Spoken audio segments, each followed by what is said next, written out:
All right. Was it yesterday or day before? Anyway, it started making this noise. It's coming from right here. Right here is where it's coming from. I undid this, and the fan right here is running just fine. That one is fine.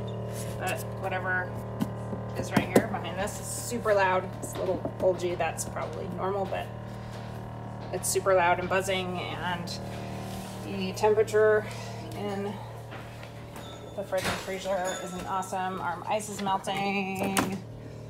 I think I put it in here. It stops, the little fan stops indicated. Yeah, dripping, melting. It's 20 degrees in the freezer, but like, so that stuff's still frozen at the moment, but it's gone up 15 degrees in the last 2 days. That's from the ice maker. I just took out the ice, but it's 40 something degrees in the fridge. So that really loud noise, I don't know if it's one of the fans, but if they could bring the parts with them, that would be super magical. Thanks.